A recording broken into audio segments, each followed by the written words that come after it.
चंद्रशेखर आजाद ने निकाली बीजेपी की कार्ड। मिशन 2027 को लेकर चल दिया बहुत बड़ा दाव। अखिलेश भी मन ही मन मुस्कुराए, बीजेपी के लिए बजी खतरे की घंटी। योगी से लेकर मायावती के समर्थकों में क्यों बड़ी बेचैनी? क्या चंद्रशेखर आजाद की मांग मानेगी बीजेपी? सियासी गलियारों में उठने लगे सवाल, अब आगे क्या? जो लोग नगीना सांसद चंद्रशेखर की रणनीति पर सवाल उठाते थे, उनको ऐसा जवाब इस बार चंद्रशेखर ने एक दाव से दिया है जिसने बीजेपी खेमे में भूचाल चला दिया है। क्योंकि बीजेपी इधर रणनीति बनाती रह गई, उधर चंद्रशेखर ने बड़ा दाव चल दिया है जिस पर मायावती ने भी निगाहें गड़ा दी है। क्योंकि यह एक ऐसा दाव है जो दोनों दलों के लिए परेशानी खड़ी कर सकता है। जबकि अखिलेश यादव मन ही मन इस दाव को लेकर मुस्कुरा रहे होंगे। यह हैरानी की बात नहीं, सच है। क्योंकि चंद्रशेखर के दाव को मिशन 2027 की रणनीति की नजर से बड़े ध्यान से देखा जा रहा है, जिसके बारे में सब कुछ आपको इस वीडियो में बताते हैं। दरअसल चुनावी बिसात अभी पूरी तरह बिछी हुई नहीं थी, लेकिन सियासत में एक ऐसी चाल चल दी गई जिसने पूरे खेल का रुख बदलने के संकेत दे दिए। नगीना से उठी एक आवाज अब दिल्ली की सत्ता तक गूंज रही है और इस आवाज ने भारतीय जनता पार्टी और बहुजन समाज पार्टी तक सभी को सोचने पर मजबूर कर दिया है।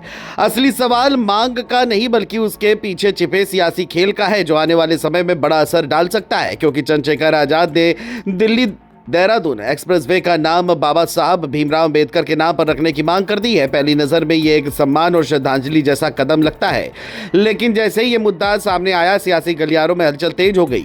ये सिर्फ नामकरण की मांग नहीं बल्कि एक सोचा समझा राजनीतिक दाव माना जा रहा है, जो सीधे दलित वोट बैंक को साधने की कोशिश करता दिख रहा है। यही वजह है कि इस कदम को मिशन 2027 की बड़ी रणनीति के रूप में देखा जा रहा है। अगर उत्तर प्रदेश की राजनीति को समझा जाए तो दलित वोट बैंक हमेशा से निर्णायक भूमिका में रहा है। सत्ता का रास्ता कई बार इसी वर्ग के रुख से तय होता है।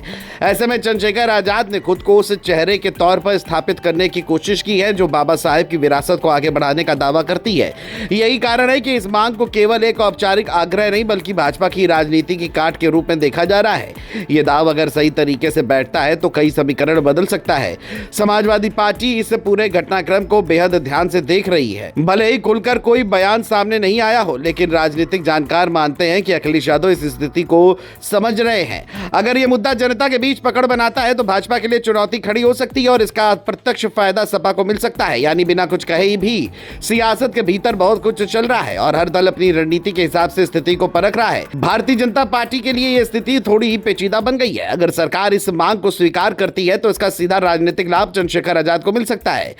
वहीं अगर इस मांग को नजरअंदाज किया जाता है तो विपक्ष इसे बड़ा मुद्दा बनाकर दलित राजनीति को हवा देने की कोशिश करेगा। ऐसे में सरकार के सामने संतुलन बनाना सबसे बड़ी चुनौती है, क्योंकि एक फैसला कई संदेश दे सकता है और चुनावी माहौल को प्रभावित कर सकता है। देखा जाए तो चंद्रशेखर आजाद ने इस बार सीधे चुनावी राजनीति की उस नस को छूने की कोशिश की है जो लंबे समय से निर्णायक साबित होती रही है।